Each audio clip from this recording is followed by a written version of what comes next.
سارے بھونکتے ہیں لبیک، وہ جی لبیک والے، اب بھی لبیک والے، لبیک والے،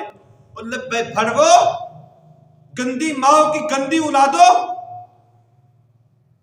اگر تم میدان عمل میں آ کر دین اسلام کے لیے کچھ نہیں کر سکتے تو جو کر رہے ہیں ان پہ کتوں جیسا بھونکنے کی ضرورت نہیں ہے، اپنی زبانیں بند کر کے رکھو۔ تم قرآن کی عظمت کے لیے ایک نہیں ہو سکے، قرآن کی عظمت کے لیے ایک نہیں ہو سکے، مر ڈوبنے کا مقام ہے۔ قرآن کی وجہ سے زمانے میں تمہیں عزتیں ملی ہیں،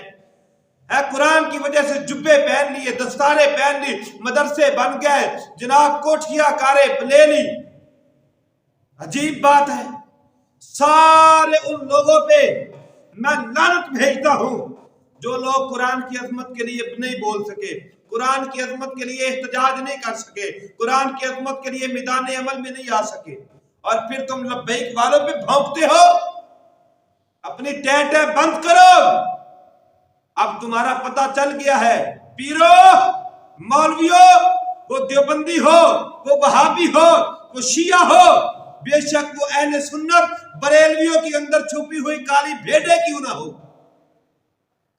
جس نے جمعے کے موقع پہ، جس نے ان دنوں کے اندر قرآن کی عظمت کے لیے توہین قرآن کے بارے میں ان لعنتیوں کی مذمت نہیں کی، وہ قرآن کے بھی دشمن ہے، اسلام کے بھی دشمن ہے۔ اور پھر آخر کے اندر یہ بات میں کہنا چاہتا ہوں، خدا کا خوف کریں، چھوڑ دیں یہ فرقہ واریت، وہابی، دیوبندی، سنی، شیعہ، نکلو اس دلدل سے باہر، نکلو اس سے باہر۔ اور پھر کوئی جماعت ہے، وہ جناب میری جماعت نے اگر احتجاج کی کال دی ہوتی تو میں جاتا، لکھ دی لعنت تیرے تے تیری جماعت تھی،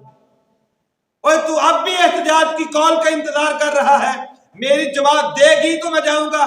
اور یہاں پہ جماعتوں کی بات ہی ختم ہو گئی تھی، یہاں پہ تو بات تھی حضور کی عزت کی، یہاں پہ تو بات تھی اسلام کی عزت کی، یہاں پہ بات تھی اللہ کے قرآن کی۔ سنی کوئی اور قرآن پڑھتے ہیں، T L P Tehreek Labbaik والے کوئی اور قرآن پڑھتے ہیں، تم کوئی اور قرآن پڑھتے ہو، دیوبندی، وہابی، شیعہ کوئی اور قرآن پڑھتے ہیں۔ بھائی قرآن تو ایک ہے نا، یہی قرآن کو پڑھتے ہیں، اسی قرآن کی عظمت کے لیے ہم نے نکلنا تھا۔